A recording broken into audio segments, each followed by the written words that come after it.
job. Naruto was sweating bullets now as the girls sat in front of him, eyeing each other. If he didn't know any better, he could tell that the girls were telepathically battling out. Again, sparks appeared between the two of them. He didn't know what to do. Do the girls really like him? Plus, does he really like them that way?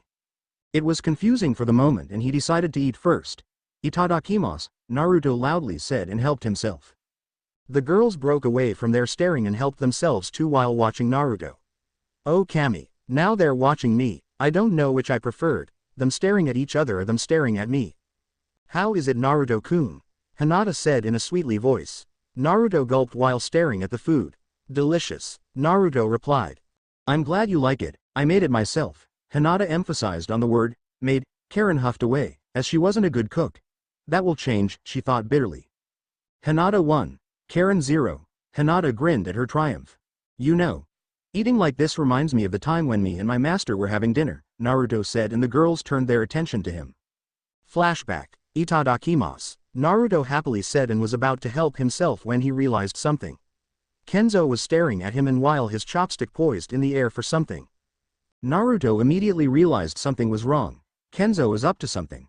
"Itadakimasu?" Naruto said and Kenzo replied with his itadakimasu, but retaining the same pose. "Itadakimasu," Naruto said slowly while slowly lowering his chopstick on a food. Kenzo replied within the same manner. Naruto then grabbed a piece and slowly waved the food in circles in front of Kenzo.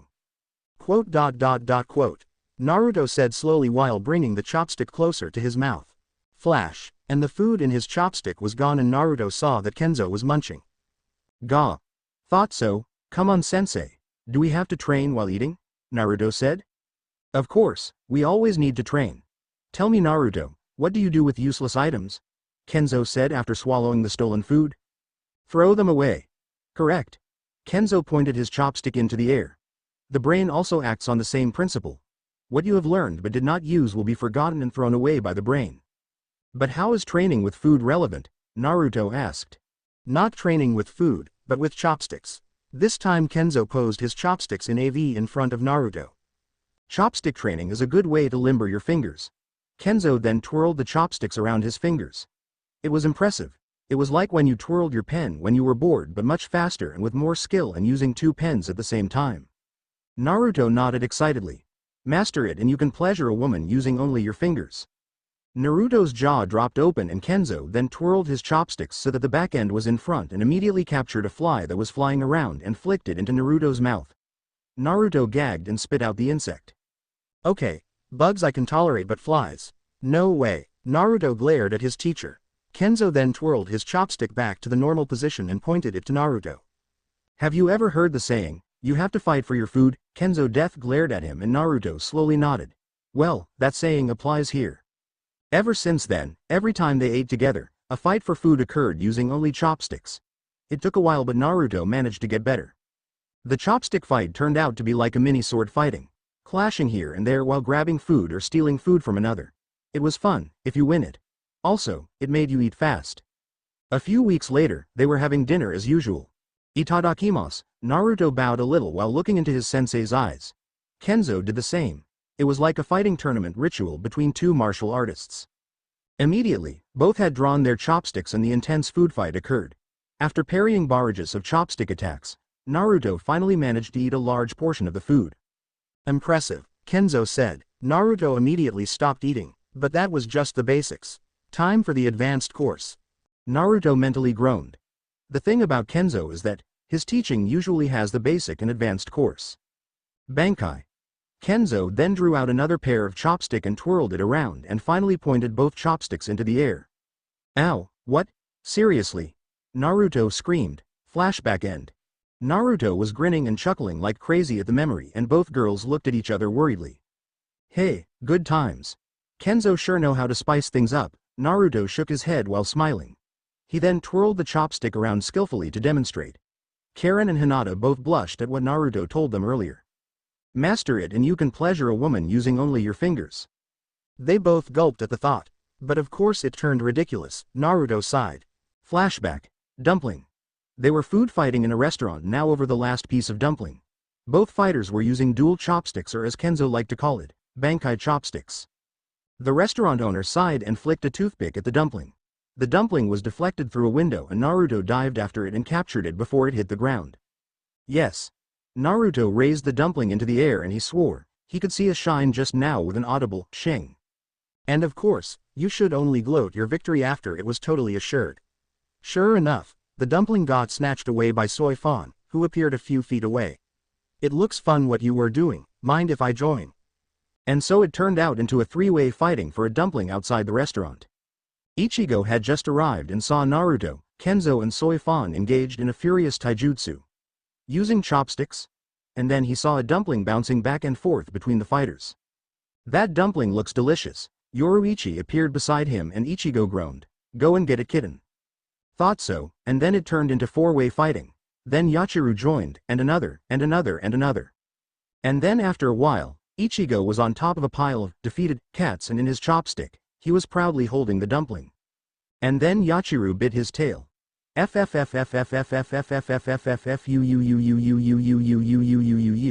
Ichigo gripped the dumpling too hard and the dumpling slipped away with such force that it flew into the air. And a crow captured it mid-flight and devoured it. Caw caw caw. It was as if the crow was taunting and laughing at them. Flashback and Hinata and Karen sweat dropped at this. Some of the story didn't make sense, like this Yachiru biting Ichigo's tail. Who has a tail anyway? Or is it his front tail? Good times, Naruto shook his head while smiling again. Dollar hash dollar hash dollar hash dollar hash dollar hash dollar hash dollar hash Konoha Forest. Nighttime. Naruto was sitting on top of a tree while swinging his legs, whistling and reading the forbidden scroll that he just stole from the archive. And as planned, Sarutobi made a fuss about it and alerted the ninjas to search for him. But in reality, the ninjas, except Mizuki and Iruka, had been briefed about the plan. The plan was to wait low until Mizuki showed his true nature. The reason why Iruka wasn't exempted was because Sarutobi needed to be sure whether he wasn't Mizuki's accomplice. Naruto learnt that the reason why the scroll he was reading, forbidden, was because the jutsus inside here is either morally unethical, kills you for using it, or cost you a lot for using it. Only some was truly okay, and it was forbidden because it was clan-specific technique and the like. Impure World Resurrection? My kami. And the second created this? WTF? Naruto shook his head and browsed another jutsu. Shadow clone? Looks harmless enough. 30 minutes later, Iruka appeared beside him. Oh hey Iruka-san. What are you doing here? Naruto said like he didn't do anything wrong. What are you doing here? Do you know what you did? What did I do? Naruto asked innocently. Naruto. Mizuki appeared on a tree branch in front of them. Sensei. I got you the scroll, so I should pass now, right? What is this about Mizuki? Iruka asked angrily. Mizuki smirked. Naruto, give me the scroll and you'll finally become a genin. What the hell, Mizuki? I didn't hear anything about this. Iruka's eyes suddenly went wide. You tricked him. Mizuki then laughed loudly while clutching his stomach. Yes I did. I even failed him to make him believe that there's an unorthodox way to become a genin. How stupid can he be? Naruto then sighed and wrapped the scroll back and put it on his back and pulled out a candy bar. He unwrapped it and proceeded to eat it. This confused the heck out of both Iruka and Mizuki. What? You guys want some? Naruto honestly offered, and Iruka sweat dropped while Mizuki laughed again. Ha ha ha. Do you see that? He didn't even realize how much shit he's in, Mizuki said. No, you didn't realize how much shit you're in, a voice said in a corner. Iruka and Mizuki both turn around to see Kakashi standing on a tree branch near them.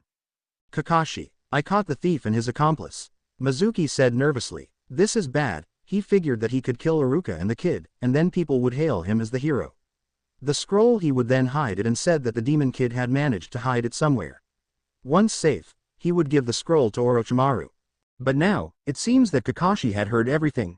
Mizuki currently was an average chunin, and Kakashi isn't your run-of-the-mill junin either. He's among the best, with the rumor that he knew 1,000 jutsus. Something that Orochimaru hoped to surpass one day. Kakashi shook his head in disappointment. And you said the kid was stupid?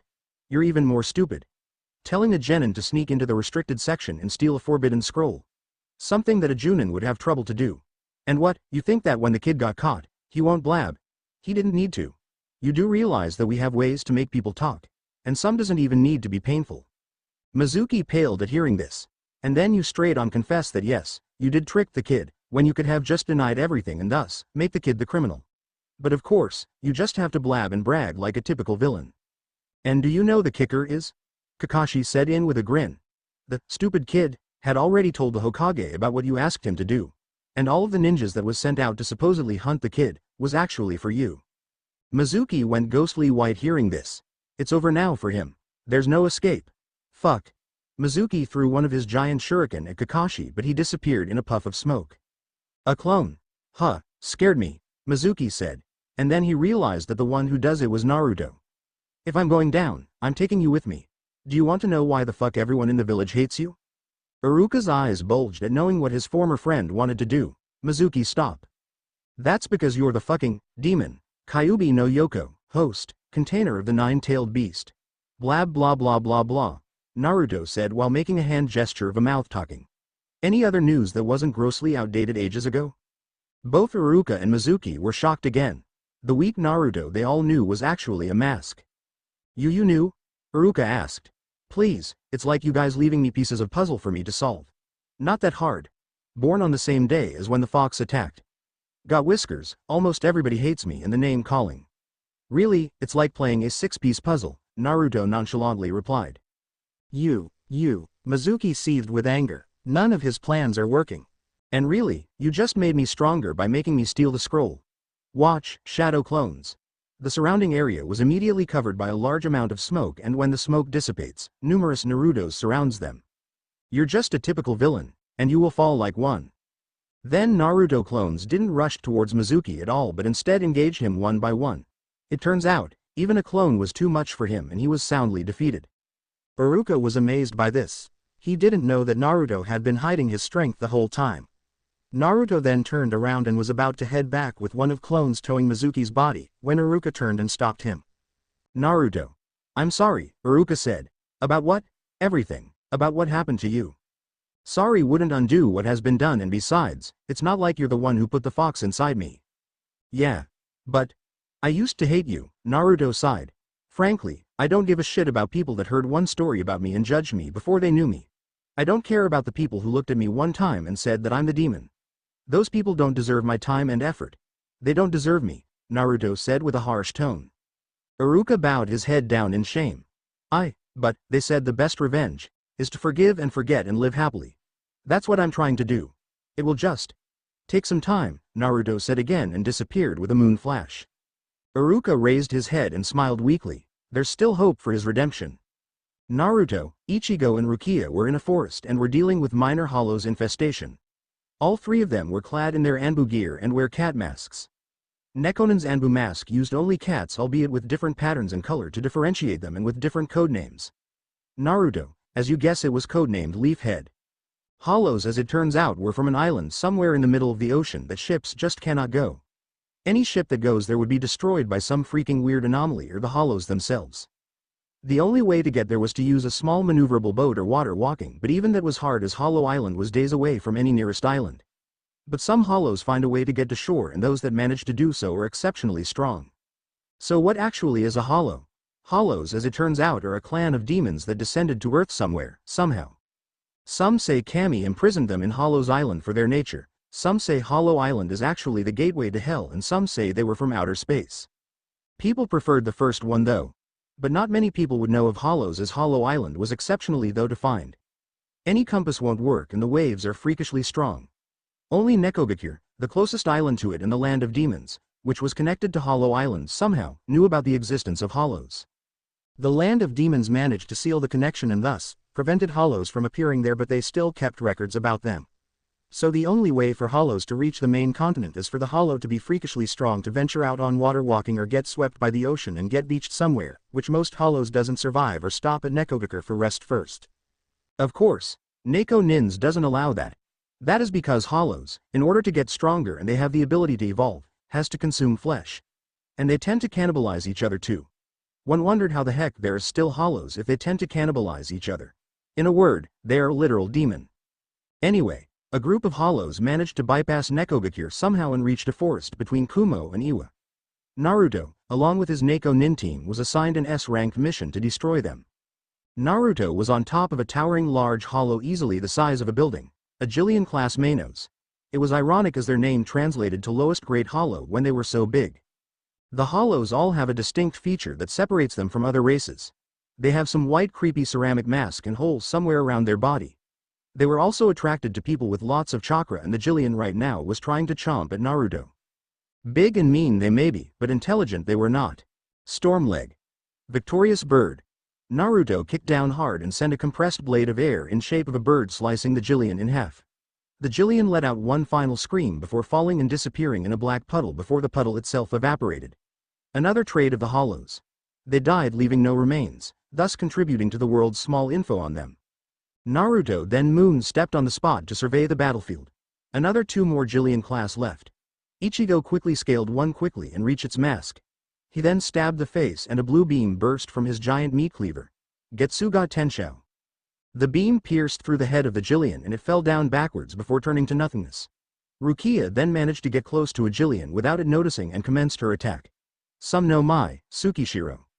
Immediately, a pillar of ice formed and encased the Jillian. The Jillian didn't move in the ice cracks, shattering it to millions of pieces. Naruto then saw a blur moving through the forest towards Rukia. Stormleg. Rain. Naruto chanted as he furiously kicked the air towards the moving target, sending dozens of small air blades at it while simultaneously moon-stepping. The target managed to avoid the majority of it, but it didn't stop its charge. Naruto. Ichigo screamed just as a hollow, the size of large human, appeared on his back. You have large chakra. This is going to be delicious. The hollow said and hugged Naruto together with his arms, effectively locking him. The hollow, and Ajuka's class or the intermediate class hollow is one level higher than the Jillian. They're smaller, sure, but that makes them faster, much more smarter and powerful, and thus a whole different league of danger from Jillians. Consider them a condensed version of Jillians. They also serve as the commander for the Jillians. The Ajukas, which has a fox mask, bit down on Naruto's neck, gnawing at it while drawing chakra away from him. Ah, another nasty trait of hollows. Chakra sucking. Not enough with eating flesh, they have to suck chakra too. Fuck. Naruto cursed.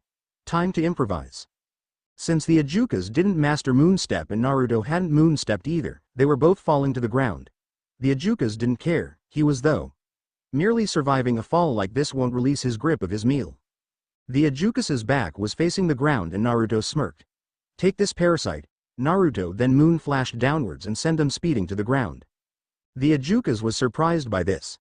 Falling at this height wouldn't harm him much, sure, but at this speed? The Ajukas wasn't quick enough to escape and they both impacted the ground hard. Naruto was lucky that they hit a clearing, for it was trees instead. They both will be speared like a kebab. The impact created a crater and left both combatants dizzy from the shock. The Ajukas released his grip and Naruto struggled to regain control of his body to get away from it. Naruto then realized that Ichigo had appeared in the air above them, his sword poised to stab downwards. And sure enough, as Naruto got away, Ichigo stabbed the creature in the face and Getsu got him. In a blue explosion, the Ajukas was no more. You okay, dude? Ichigo asked while eyeing his neck. He was bleeding like a fountain. Yeah, it'll heal. Damn Anbu uniform should have neck guards, Naruto groaned. Hey yeah. Tell the higher-ups later, Ichigo smirked at his friend. Rukia then appeared beside them, looking like she was caught in a storm. What got you? Ichigo asked. A bull Ajukas. Charged through a tree and almost hit me. Then he ripped a tree and swung it at me. Luckily, I only got hit by the leaves and not trunks, but I managed to kill him, Rukia said while brushing leaves and branches that got stuck to her. Any left? Naruto asked and both of them shook their heads. That wraps it up then, phew. Let's take a break before we get back, Ichigo suggested and Naruto and Rukia agreed. After a while, Naruto, Ichigo and Rukia was on top of a large tree branch and was eating fruits native to the forest. So, how are you kicking with your new team at Konoha? Ichigo asked the blonde Neko Nin. Naruto was supposed to be at Konoha, doing missions with his new team. But, his dual status as a Neko Nin have him pulled for a temporary mission for Nekogakur. This very mission in fact. Naruto then rolled his eyes at this. I got stuck with the worst team setup ever. Come on, it couldn't be that bad, Rukia said. Oh yeah, our team had like zero sync. We were like leftovers from the team selection after the people with the best sync was picked and grouped together, Naruto added. That bad? Rukia said again with sympathy. Naruto then sighed and threw away his apple and plucked another one from the branches above him. Not really, there's one that I could count on to work with me. The rest. Tell us about it, Rukia said and Ichigo nodded. All right. Flashback. Sarutobi Hiruzen sighed loudly and rubbed his temples while smoking his pipe. This reaction of his is normal though when faced with the usual mind-boggling problems that come with being the Hokage. It's just the nature of the problem that had him like this. The problem? The number of genin graduates this year. 31 genin graduates in fact. Now why this 31 number boggled Sarutobi so much? Well, the fact that the number of genin graduates was supposed to be in multiples of 3. So it was supposed to be 30 or 33 genin graduates this year, not 31. This is because a genin team is consisted of 3 genin graduates and 1 ninja sensei. It was tradition ever since Konoha was built from nothing. Well, not exactly nothing but from one man's chakra, but we're getting sidetracked here. The door to his office opened and revealed Hitaki Kakashi in his Junin uniform. You called Hokage-sama? Sarutobi nodded and motioned for the copy nin to take a seat and Kakashi did. Right, let's get to business. Kakashi nodded. You know right that it's time to train the genins? Sarutobi asked and Kakashi nodded again. Well, there's an extra. Kakashi raised his right eyebrow at this. It's that girl, Karen, right? The one that Naruto brought back? Sarutobi sighed and nodded. I expected to have a lot more genin grads this year, just enough to form another team with Karen. But. And now we're missing 2 genins to form another team. Kakashi stated. He then sighed and rubbed his temple too. He knew where this is going. So now I'm in a fix.